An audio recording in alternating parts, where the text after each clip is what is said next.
یا علی مدد. الوائز ابو علی. وائز نمبر 13. اللہم صلی علی محمد المصطفى وآل محمد المصطفى إلى قیامہ.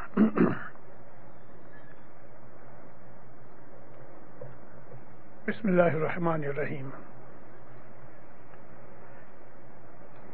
اللہ تعالیٰ کے کلام کے اندر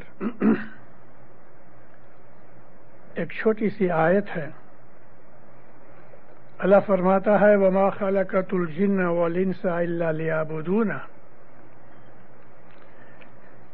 ہم نے جنوں اور انسانوں کو کسی اور کام کے لیے پیدا نہیں کیا سوائے اس کے کہ وہ ہماری عبادت کریں. اللہ تعالیٰ نے ہماری زندگی کا مقصد ہمیں بتایا ہے. جیسے کہ ہمارا ایک گنان ہے پیروں کا. بچپن کے اندر اسکول میں ہم سیکھا کرتے ہیں ہے جی کہو رے جیوت میں کس کارن آیا جی نہ کی دی صاحب جینی سریوا جی. اے جیو، اے انسان، مجھے سمجھاؤ کہ تم دنیا میں کیوں آئے ہو؟ تم نے خدا کی عبادت نہ کی؟ جہاں جہاں ہمارے گنانوں کے اندر سریوا کا لفظ آیا ہے، اس سریوا کا مطلب عبادت ہے.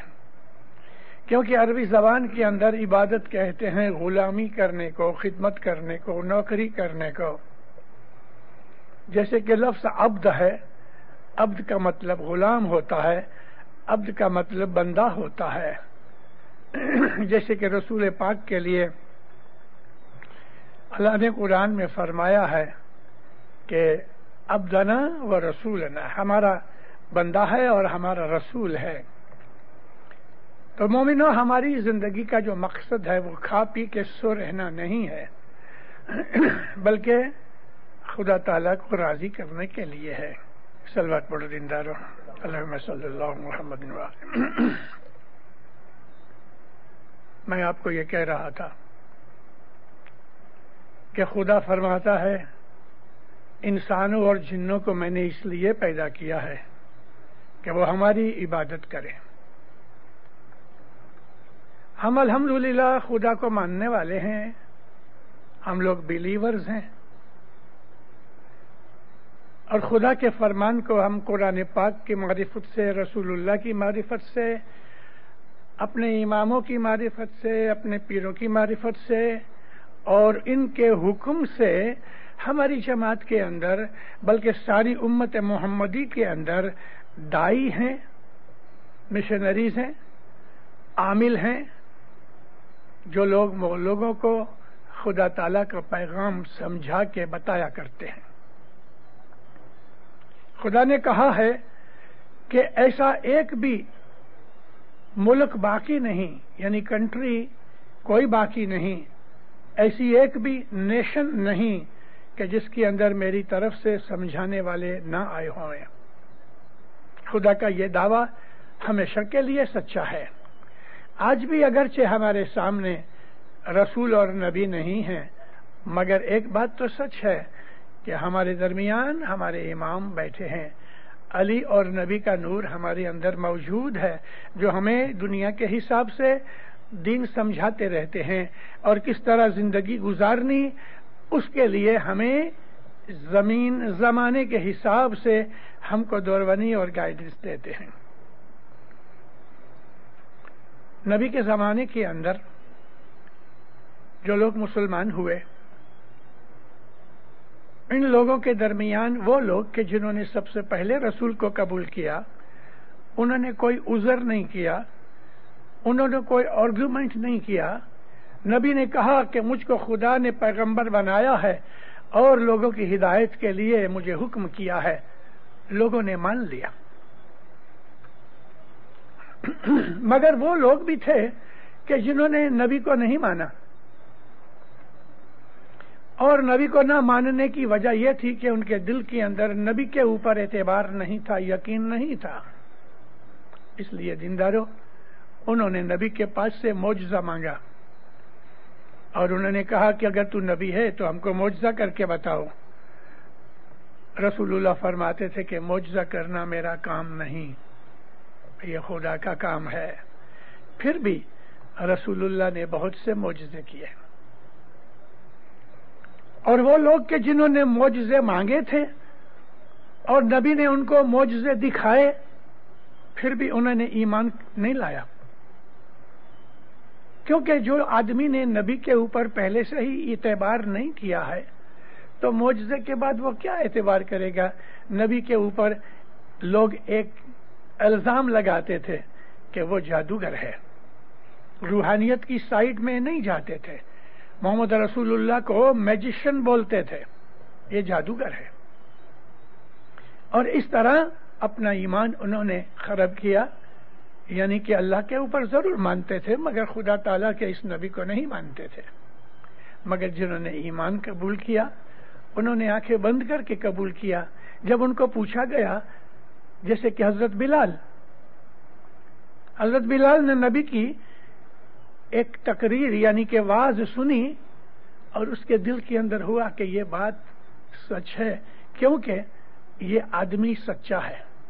تو اس کو بہت برسوں کے بعد کسی نے پوچھا، ہے بلال، تو نے کوئی بھی عذر کے بغیر نبی کی نبوت کو قبول کیا تو کیا تھا؟ کہتا ہے جب محمد رسول اللہ بولتے تھے تو میرے دل کے اندر اس بات کا ٹیکا ملتا تھا کہ یہ جو چہرہ ہے نبی کا، یہ جھوٹ بولنے والے کا چہرہ نہیں ہے، کیونکہ جھوٹ بولنے والے کا چہرہ اور ہوتا ہے۔ جھوٹ بولنے والے کے چہرے کے اندر سے جو وائبریشن نکلتی ہیں وہ جھوٹی ہوتی ہیں۔ اس طرح سے وہ لوگ دنیا کے اندر جو خدا تعالیٰ کو مانتے ہیں، جانتے ہیں، نیک ہیں، اچھے ہیں، عبادت والے ہیں، مومنوں آپ اس کے ساتھ جب بھی بات کرو گے، اگر آپ ریسیپٹیو ہیں، آپ کا دل بھی ہے وہ پاک اور صاف ہے، تو آپ اس آدمی کے اندر کی جو اچھائیاں، نیکیاں، عبادت کے جو رنگ ہیں وہ آپ کے دل کے اوپر اثر کریں گے۔ کھوٹا آدمی سچے آدمی کی سچائی ریسیو نہیں کرتا، سچا آدمی ہی سچائی کو ریسیو کرتا ہے۔ رسول اللہ نے جب بھی یہ بات کہی کہ میں اللہ کا رسول ہوں تو وہ لوگ جو سچے تھے انہوں نے فوراً قبول کر لیا، کوئی عذر نہیں کیا، اور اتنا ان کو یقین ہو گیا کہ انہوں نے اپنے اس مذہب کے لیے بڑی بڑی تکلیفیں اٹھائیں مگر ایمان چھوڑا نہیں۔ یہی حضرت بلال جو تھے یہ کسی یہودی کے غلام تھے۔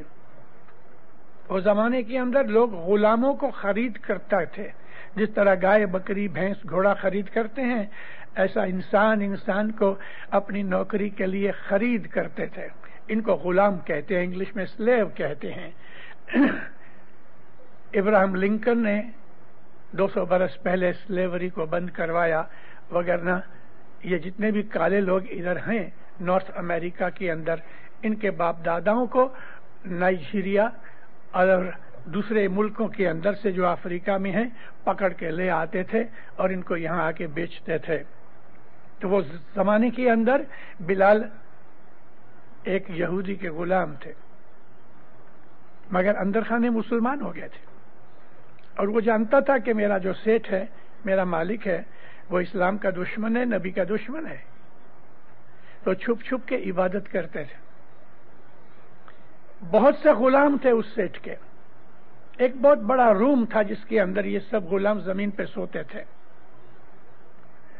جب یہ سب لوگ سو جاتے تھے، وہ زمانے کے اندر الیکٹریسٹی، بتیاں وغیرہ نہیں تھی، شام پڑے تو انسان کھانا پینا کھا کے سو جاتے تھے، خاص طور پہ نوکر تو جلدی سو جاتے تھے اس لیے کہ کسی بھی وقت ان کو بلایا جا سکتا تھا۔ تو جب سب غلام سو جاتے تھے، حضرت بلال اٹھتے تھے آدھی رات کو، اٹھ کے باہر جاوے، ٹھنڈے پانی سے وضو کرے، کیونکہ وہ زمانے میں غلاموں کو نہانے کا حکم نہیں تھا، وہ پانی استعمال نہیں کر سکتے تھے، لیکن یہ باہر جا کے چوری سے پانی لے کے اور یعنی کہ وضو کرے، اور پھر آ کے اپنے بچھونے کے اوپر، اپنے بیڈ کے اوپر یعنی زمین پہ ادھر بیٹھ کے آنکھیں بند کر کے خدا کا نام رٹن کیا کرتے تھے۔ ابھی تک ظاہر بھانے نماز پڑھنے کی اجازت نہیں ہوئی تھی، تو ان کو خدا تعالیٰ کے ایک نام کا ورد کرنے کے لیے نبی کریم نے فرمایا تھا کہ اے بلال، تو رات کو اٹھ کے اللہ احد اللہ احد یہ پڑھا کرو۔ یہ قسم کی بیت الخیال کی عبادت تھی۔ آدھی رات کو اٹھ کے حضرت بلال اللہ احد ہو اللہ احد یہ بولا کرتے تھے من میں۔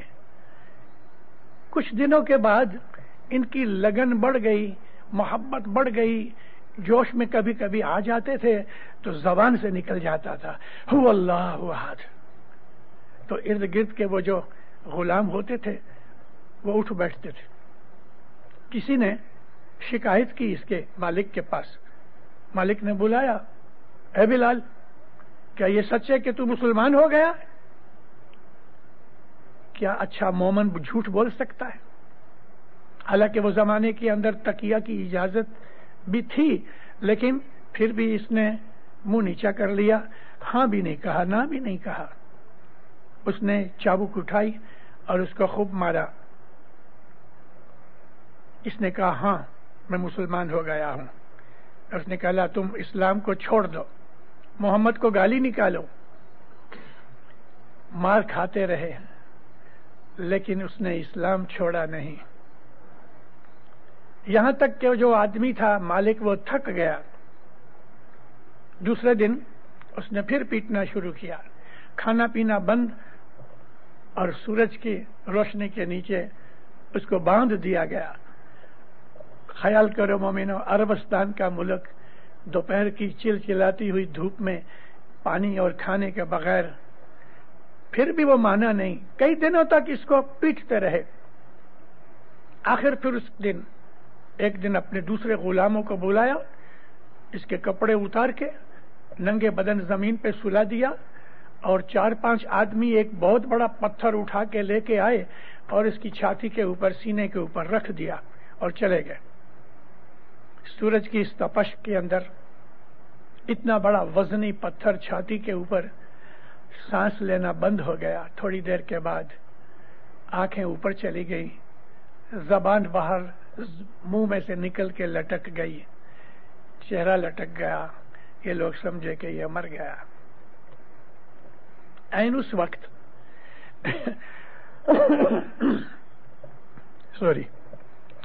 رسول اللہ کا ایک صحابی ادھر سے نکلا، اس نے یہ ظلم دیکھا، اس یہودی کے پاس آ کے کہتا ہے کہ یہ بلال مجھ کو بیچ دو۔ اس نے کہا جان چھوڑی، لاؤ اتنے پیسے۔ اس نے وہ پیسے دیے، وہ پتھر اٹھایا، پانی کے چھینٹے مارے، کچھ تھوڑی دیر کے بعد ہوش آئی اور بلال واپس زندگی میں آ گئے۔ وہ آدمی بلال کو لے کے گھر گیا، کھلایا پلایا، اور 2-3 دن کے بعد جب وہ ٹھیک ہو گیا تو نبی کے پاس جا کے کہا کہ یا نبی، یہ بلال میں نے فلاں یہودی سے خریدا ہے، اس کے اوپر اسلام کی خاطر جو ظلم ہوئے تھے میں نے اس کو خریدا ہے، اب میں آپ کو یہ مہمانی پیش کرتا ہوں، آپ کو دیتا ہوں۔ نبی کریم نے اس کو قبول کیا، اور بلال تب سے رسول اللہ کے پاس رہا، بہت خوش ہوا۔ حضرت بلال کو خدا تعالیٰ نے بہت اچھی آواز دی تھی، تو نبی کریم نے اس کو مؤذن بنایا اذان دینے کے لیے، اور حضرت بلال جب ہی بہت بلند آواز سے اذان دیتے تھے، محض جب ہی شروع میں کہتے تھے اللہ اکبر، اس کی زبان میں وہ طاقت تھی، اس لفظ کے اندر وہ اثر تھا کہ لوگ تھر تھرا جاتے تھے۔ آج بھی دنیا کے اندر جو اچھے اچھے مؤذن ہیں تو پہلی ہی لفظ اللہ اکبر کے اوپر ان کا جذبہ اور اس کے اندر وہ جو قوت ہے اللہ اکبر کے نام کے اندر، وہ دلوں کو ہلا دیتی ہے۔ حضرت بلال افریقن تھے، حبشہ کے رہنے والے تھے، حبشہ جس کو آج ہم ابیسینیا کہتے ہیں، اور خدا تعالیٰ نے اس کو یہ بخشش دی تھی، ساتھ ہی ساتھ اس کا دل بھی ایسا تھا کہ نور سے بھرا ہوا تھا۔ نبی بہت دفعہ فرمایا کرتے تھے اگرچہ بلال کالا ہے لیکن اس کا دل جو ہے وہ روشن ہے۔ ساری زندگی اس نے خدمت کی، اور ایسی خدمت کی کہ وہ نبی کا پرسنل اٹینڈنٹ بن گیا۔ بلال سے بہت سی روایات ہیں، بلال کی کہانی پڑھنے جیسی ہے۔ بلال کی جو سٹوری ہے اس کے اندر ہمیں بہت کچھ ملتا ہے، خاص طور پہ یہ چیز کہ بلال بہت وفادار تھے، یعنی کہ فیتھفل تھے، فرمان بردار تھے، یعنی کہ اوبیڈینٹ تھے، اور رسول اکرم کو پیار کرتے تھے، اہل بیت کو پیار کرتے تھے۔ رسول اکرم گزر گئے،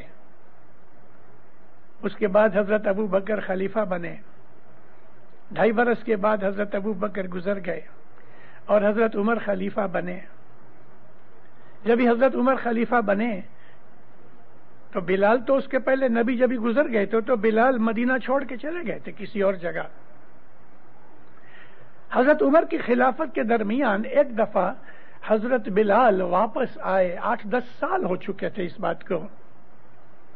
جب ہی بلال مدینے میں واپس آئے تو یہ بات اس طرح سے پھیل گئی کہ جیسے جنگل میں آگ پھیلتی ہے، اے سنا تم نے حضرت بلال واپس آئے، سنا تم نے حضرت بلال مدینہ میں ہیں۔ سب کو پتہ لگ گیا۔ حضرت عمر کے پاس کوئی آدمی گیا، کہنے لگے یا حضرت بلال آئے ہیں، اچھا میرے پاس بھیجو۔ عمر کے پاس آئے، بہت خوش ہوئے۔ تھوڑی دیر کے بعد دوپہر کی نماز کا وقت ہوا تو حضرت عمر خلیفہ تھے، انہوں نے کہا بلال جاؤ اذان دو۔ کہتا نہیں، نبی کریم کی وفات کے بعد، میرے مالک کی وفات کے بعد میرا دل نہیں چاہتا، میری آواز نہیں نکلتی، میں نے اذان دینا بند کر دیا۔ فرمایا حضرت عمر نے میں خلیفہ ہوں؟ کہنے لگے ہاں لیکن رسول اللہ کی محبت اور چیز ہے، نہیں اذان نہیں دی۔ 2-3 دن کے بعد حضرت حسین علیہ السلام وہ ادھر تھے اور یہ ان کو ملنے بھی آئے تھے، دونوں شہزادوں کو چوما۔ حضرت حسین نے کہا ہے بلال ابھی اذان کا ٹائم ہے، تم اذان دو۔ کہتا ہے واللہ لبیک۔ حضرت اذان نے بلال نے جب یہ اذان شروع کی تو حضرت عمر کے کان کھڑے ہوئے، مسجد میں آئے، نماز پوری ہو چکی تھی، مگر جب حضرت بلال نے ممبر پہ چڑھ کے اور اذان کی، یعنی مینارے پہ چھت پہ، اور اس کا وہ پہلا ہی جو لفظ تھا نا وہ اللہ اکبر کا، سارا مدینہ تھرا اٹھا، کانپ اٹھا۔ ایک وائبریشن تھی کہ جو ان کے دلوں کو اکھاڑ رہی تھی۔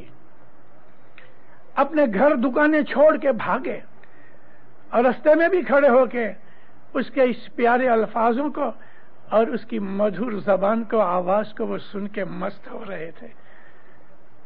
لوگوں کو رسول اللہ کا زمانہ یاد آ گیا۔ کئی جو محبت کرنے والے لوگ تھے، اہل بیت کو پیار کرتے تھے، وہ رسول اللہ کو یاد کر کے رو پڑے۔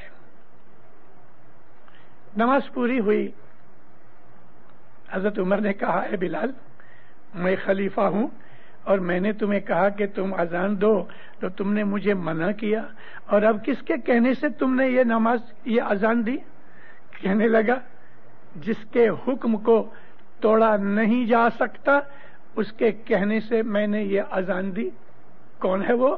کہا کہ یہ حضرت حسین نے، یہ اہل بیت رسول ہیں کہ جن کی عبادت کے لیے، جن کی منقبت کے لیے، جن کی خدمت کے لیے اللہ نے ہمارے اوپر حکم کیا ہے کہ اہل بیت سے پیار کرو، اہل بیت کو محبت کرو، اہل بیت کا حکم مانو۔ حضرت عمر چپ ہو گئے۔ اس کی بات نہیں مانی راجہ بادشاہ کی، لیکن امام حسین کی بات ٹال نہیں سکے، اس لیے کہ وہ اہل بیت رسول ہیں۔ خدا تعالیٰ نے قرآن میں کہا ہے، اے رسول، یعنی لوگوں کو کہو میں رسول ہوں، تم کو میں نے اسلام دکھایا، تمہاری بدیاں برائیاں دور کی، تم کو میں نے نیکی کے رستے پہ لگایا، دین اسلام سکھایا، اس بات کی مجھے کوئی قیمت نہیں چاہیے تمہارے پاس سے۔ میں کچھ بھی مانگتا ہوں، لا اسألکم اجر رسالت، میں اپنی رسالت کا اجر تم سے نہیں مانگتا، الا سوا اس کے کہ تم میری اہل بیت سے محبت کرو۔ محبت اس کے لیے کہا ہے المودۃ فی القربہ، یعنی میرے جو اقرب ہیں، جو میرے کتھ اینڈ کن ہیں، ان سے تم پیار کرو۔ اور یہاں یہ قرآن شریف کے الفاظ ہیں، لیکن نبی کریم نے اپنی حدیث کے اندر اہل بیت کا ذکر کیا ہے۔ تو اہل بیت کہتے ہیں فیملی کے ممبرز۔ جب یہ آیت اتری کہ رسول کے اقربا سے محبت رکھو، تو اس کے اندر حضرت کی جو بیویاں تھیں، ایٹ اے ٹائم 9 بیویاں تھیں، جو کہ انہوں نے 11 شادیاں کی۔ حضرت بی بی خدیجہ کی زندگی تک کوئی دوسری شادی نہیں کی، اور بی بی خدیجہ کے گزر جانے کے بعد پھر دوسری شادیاں کی۔ تو یہ جو 9 بیویاں تھیں، یہ بھی خود کو اہل بیت میں سمجھنے لگیں۔ اہل بیت میں تو نہیں تھی، البتہ اپنے رسول اکرم کی بیویاں ضرور تھیں، اور نبی کریم کی بیویوں کو اللہ تعالیٰ نے قرآن میں امہات المومنین کہا ہے، یعنی مومنوں کی مائیں کہا ہے۔ مومنوں کی مائیں ضرور ہیں، ہماری ماں ہے جو بھی بیوی ہے رسول اللہ کی۔ اسی طرح سے جتنے امام کی گھر والیاں ہیں وہ بھی ہماری مائیں ہیں، ہمارے پیروں کی گھر والیاں ہیں وہ بھی ہماری مائیں ہیں، لیکن وہ اہل بیت میں نہیں ہیں۔ ایک دن حضرت بی بی عائشہ جو نبی کریم کی سب سے چھوٹی بیوی تھی، اور یہ ایک ہی کنواری لڑکی تھی جس کے ساتھ نبی کریم نے شادی کی، وگرنہ نبی کی شادی میں کس کے ساتھ کی؟ کوئی 1 دفعہ، کوئی 2 دفعہ ودوا ہو چکی تھی، کوئی جس کو طلاق مل چکی تھی، جیسے حضرت بی بی زینب کو طلاق ملی تھی اور نبی سے شادی کی، اور باقی یہ سب جتنی بھی تھیں، حضرت حفصہ تھیں، حضرت بی بی خدیجہ تھیں، حضرت ام سلمہ تھی، حضرت دوسری کلثوم وغیرہ تھی جتنی بھی، تو ان سب کے ساتھ نبی کریم نے نکاح کیے تھے، اور نبی نے اتنی شادیاں کی، اس میں کوئی دنیا داری نہیں تھی۔ غیر قوم کے لوگ ہمارے اوپر یہ اعتراض کرتے ہیں اور ہم کو یعنی تیکھی نظر سے دیکھ کے کہتے ہیں your profit had so many wives. ہاں، مجھ کو کسی ایک دفعہ ایک پادری نے کہا تھا کہ your profit had so many wives. میں نے اس کے کہا yes but less than David and Solomon. منہ اس کا کڑوا ہو گیا، کیونکہ وہ ڈیوڈ اور سلیمان کو مانتے ہیں۔ حضرت داؤد علیہ السلام تھے، انہوں نے 99 میرجز کی، حضرت سلیمان کی 100 میں بیویاں تھیں۔ چپ ہو گیا۔ ہم کو اپنی ہسٹری سے واقفیت ہونی چاہیے۔ 9 تو کچھ بھی نہیں، 10 تو کچھ بھی نہیں، 100 تو نہیں تھی۔ تو ہمارے نبی نے جو یہ شادیاں کی تھیں، اس کے اندر حکمت کیا تھی؟ 200-300 برس سے قبیلوں کی لڑائی چالو تھی۔ باپ لڑتے لڑتے مر گیا، بدلہ نہ لے سکا تو ڈیتھ بیڈ کے اوپر لڑکے کو کہتا ہے دیکھو یہ فلاں قبیلے کی ہماری دشمنی ہے، میں بدلہ نہیں لے سکا، تو ریونج لینا۔ اس طرح ونش پرمپرا، جنریشن آفٹر جنریشن، یہ عربوں کے اندر ٹرائبل وار چلتی تھی، ایک دوسرے کے دشمن تھے۔ اب جب اسلام پیدا ہوا تو یہ لوگ اتنے ضدی تھے کہ کوئی حساب سے نمتا دینے کے لیے تیار نہیں تھے۔ نبی نے ایک ڈپلومیسی کی، تمام بڑے بڑے جو قبیلے تھے ان قبیلوں میں سے